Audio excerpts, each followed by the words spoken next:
Por favor. ¿Cuánto? ¿Qué? ¿Cuánto te la chupó Butcher para que lo extrañes tanto? Su boca debe ser como una aspiradora de lujo. Todo lo que dices es asqueroso. Él me salvó, ¿ok? Más de una vez. Le debo mucho. Eso es mierda. Tienes una misión, haz tu trabajo, ¿ok? Yo luché en Normandía. Peleé contra los nazis. ¿Quieres saber qué hago cuando estoy triste o asustado? No hago nada. Porque no soy un puto marica. Antes de Homelander, hubo alguien peor. Y América lo adoró. Le hicieron monumentos. Le pusieron su cara en los libros de texto. Lo convirtieron en un símbolo de todo lo que el país supuestamente representaba. Y cuando ya no lo necesitaron más, lo vendieron. Sus propios compañeros, su propia empresa, el gobierno que le juró lealtad, lo entregaron a los soviéticos como si fuera tan solo un paquete. Y lo peor no es eso. Lo peor es que Soldier Boy nunca vio venir esa traición. Y cuando la entendió, ya llevaba décadas congelado. Es por eso que el día de hoy vamos a entrar a la cabeza de Soldier Boys. Fab Five Freddy told me everybody's fly. DJ's spinning, I said my. Flash is fast, Flash is cool. Pero a ver, voy a ser directo desde el inicio. Soldier Boys es un tipo horrible. Es violento, egocéntrico, abusó de su equipo durante décadas. Hizo cosas en esta serie que realmente no tienen justificación. Y aún así, cuando aparece en pantalla, algo en ti se activa. No lo odias del todo. Hay algo ahí y eso, de alguna u otra manera, te incomoda. Porque realmente no deberías simpatizar tanto con él. Pero eso no es un accidente. La serie construyó a Soldier Boys con un mecanismo muy específico. Y vamos a desmontarlos uno por uno. Pero primero, hay que ver quién es este tipo de verdad. No la versión del póster, no la versión que Vought vendió al mundo, sino la versión real dentro de The Boys. La historia oficial de Soldier Boys, el primer superhéroe de América, el héroe de la Segunda Guerra Mundial, monumentos, estatuas, su cara en libro de textos. Esa es la versión pulida. La versión real es más sucia y más sencilla. Soldier Boy, o mejor dicho, Benjamin, creció en una época donde los hombres no hablaban de lo que sentían, donde la dureza no era una opción, era el único camino, donde mostrar vulnerabilidad era un defecto de carácter. Y Vought lo encontró en ese estado y decidió que era perfecto. No lo cambiaron, lo amplificaron, tomaron exactamente lo que ya era y le pusieron un traje encima. Nadie le preguntó qué quería, sino que simplemente le fabricaron una identidad. El sociólogo Johan Galtung llamó a esto violencia estructural, el daño que no viene de un golpe directo, sino de un sistema que limita y deforma a las personas. Vought no solo lo usó, lo definió. Le dijo, tú eres Soldier Boy, y Soldier Boy no llora, Soldier Boy no duda, Soldier Boy no falla. Con esa base entenderás mejor cómo es que lideraba Payback, porque Soldier Boy lideró ese equipo durante décadas, y liderar, para él, significaba una cosa, que todo el mundo girará alrededor de él, sin cuestionarlo. Y en esta parte conviene traer al psiquiatra Otto Kemper. Él describió lo que se llama la organización narcisista de la personalidad, que prácticamente es un sí mismo frágil, una incapacidad real para conectar con los demás y un vacío emocional que rellena con grandiosidad. Pero ojo, Soldier Boys no es así porque sí, es así porque Vought lo hizo así. El sistema lo convirtió en eso.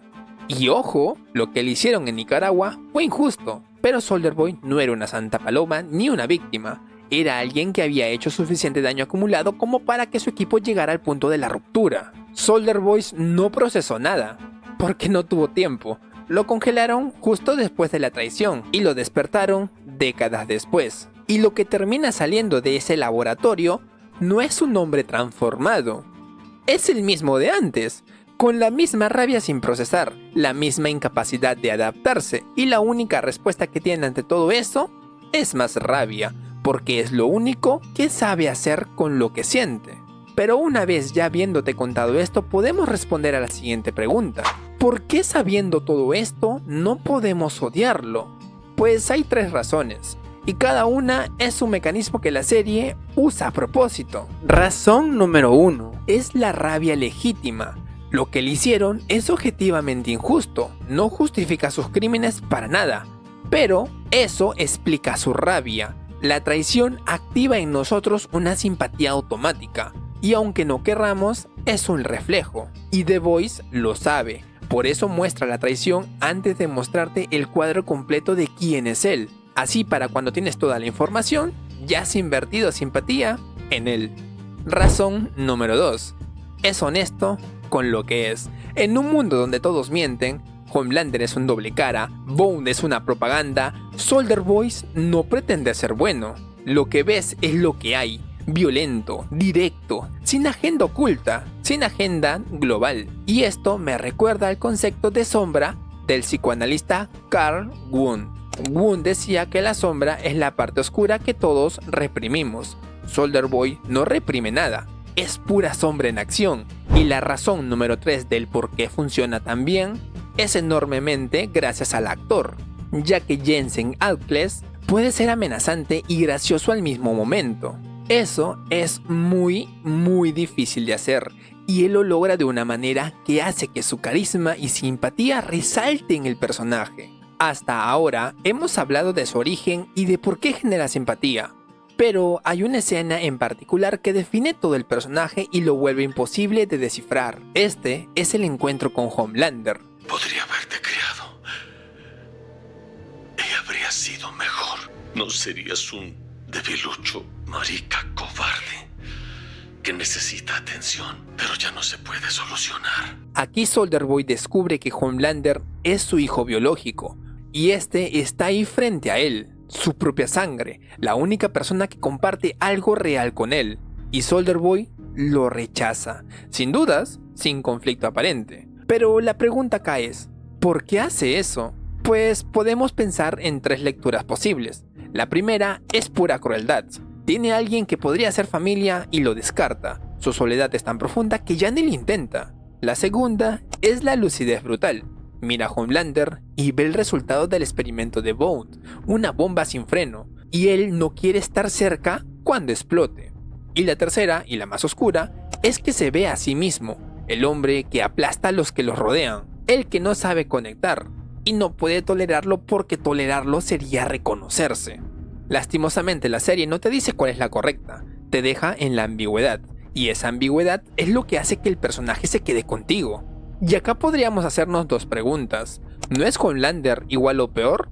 ¿O por qué Soldier Boy se siente tan diferente? Pues Homelander es fascinante, lo miras como miras algo peligroso desde lejos, hay distancia emocional. Soldier Boy en cambio te mete en un territorio incómodo. Sus características positivas son reales, rabia legítima, honestidad y carisma, pero todo lo demás es condenable. Esa combinación es más difícil de navegar, no puedes admirarlo desde lejos, te obliga a preguntarte cosas. Aquí el escritor Umberto Eco tiene una frase que encaja perfectamente. Eco dijo que los villanos son más atractivos que los héroes porque tienen libertad. El héroe está atado a las reglas, el villano no.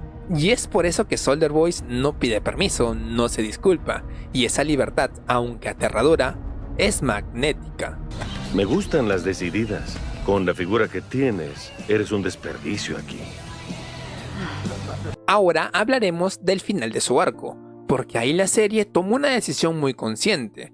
Soldier Boy no tiene redención, no cambia, no aprende, ni siquiera evoluciona. De hecho, vuelve al mismo lugar donde inició, congelado. Y esa es una decisión valiente. Normalmente la escritura de personajes complejos empuja hacia el arco de redención. El público lo espera, pero The Voice no lo hace. ¿Por qué? Porque Soldier Boy nunca tuvo ningún incentivo real para cambiar. Y eso lo hace mucho más real, porque no siempre hay un final feliz. Y la serie te lo muestra tal cual. A veces, alguien es lo que es y sigue siendo. ¿Estás llorando? Simplemente haz lo que esperas. Y ya para ir cerrando, hay ángulos de Soldier Boy que casi no se mencionan en los análisis típicos de YouTube. y sin embargo es central para entender por qué se siente tan fuera de lugar en la serie. Soldier Boy no solo está congelado literalmente, también lo está emocional y culturalmente. Cuando lo descongelan, él sigue pensando como un hombre de los años 50. Sus chistes, sus gestos, su forma de tratar a las mujeres, su idea de lo que es ser hombre, todo eso pertenece a una época que ya no existe. Y la serie no se burla de él por eso. O mejor dicho, no solo se burla, lo muestra como alguien que despierta en un mundo que ya no entiende. Y que en lugar de intentar adaptarse, se aferra a lo que ya conoce. El psicólogo Erik Erikson hablaba de las crisis psicosociales a lo largo de la vida, y una de ellas es la vejez. Y una de ellas en la vejez es la lucha entre la integridad y la desesperación. La persona mira atrás y decide si su vida tuvo sentido o no. Pero, ¿qué pasa cuando te saltas 5 décadas?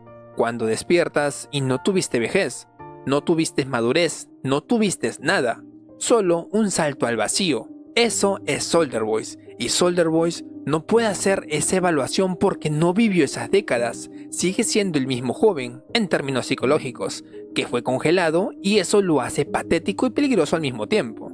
Patético porque sus códigos ya quedaron obsoletos. Nadie se ríe de sus chistes, nadie le aplaude cuando amenaza.